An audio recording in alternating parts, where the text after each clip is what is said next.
Voici un tuto sur la transformation du bois, du tronc d'arbre à la planche prête à être travaillé pour la réalisation d'un ouvrage. Le tronc d'arbre va subir 4 étapes successives de transformation: le tronçonnage, le délignage, le dégauchissage, le rabotage. Le tronçonnage s'effectue à l'aide d'une scie ruban à grumes. Une fois le bois débité en plot, il part au séchage.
Voici une séquence de tronçonnage automatisé en série.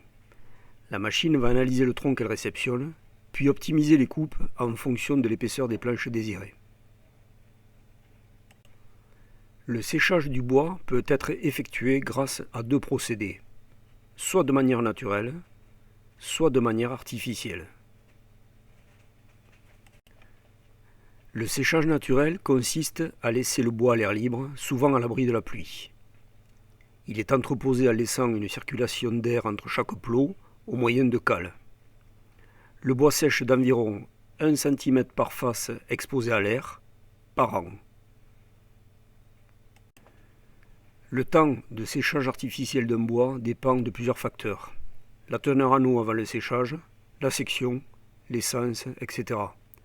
Un bois très humide, très dur, de forte épaisseur, peut mettre plusieurs mois à sécher. Un bois plus tendre et en faible épaisseur ne mettra que quelques jours. On peut ainsi évaluer que le délai de séchage artificiel oscille entre 3 jours et 4 mois. Le délignage permet de retirer l'écorce de chaque côté et d'avoir ainsi une planche droite. Cela facilite l'étape suivante du dégauchissage.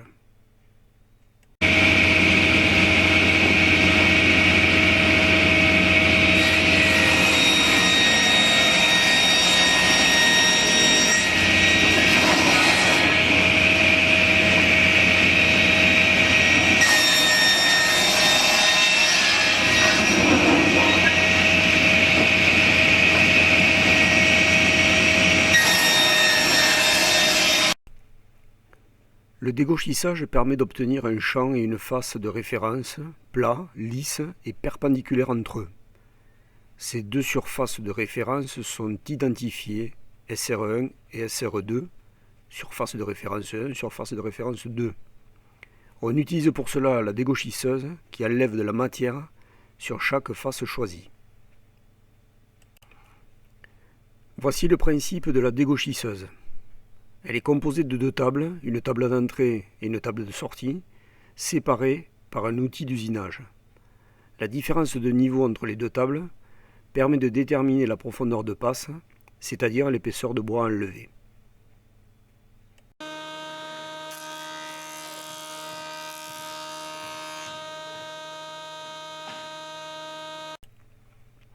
Le rabotage est la dernière étape. À partir du champ et de la face lisse et plate obtenue par le dégauchissage, le rabotage permet de rendre le champ et la face opposée lisses et plats. Ces deux surfaces sont appelées SR3 et SR4, surface de référence 3, surface de référence 4. Le rabotage permet de mettre la pièce de bois à la cote désirée, en largeur et en épaisseur. La raboteuse ne comporte qu'une seule table et un porte-outil à deux fers. La pièce de bois avance automatiquement grâce à des entraîneurs. On enlève de la matière sur une face à la fois. Il suffit ensuite, pour finir, de couper en longueur à la cote voulue avec la scie circulaire.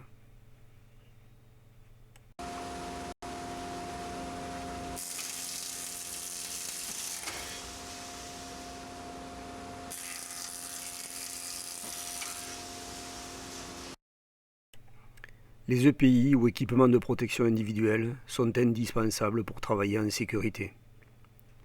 Il convient de ne surtout pas oublier les protections lorsqu'on travaille sur les machines à bois. Ce tuto a été réalisé par Alexis Garcia de la section 2 MEI 51.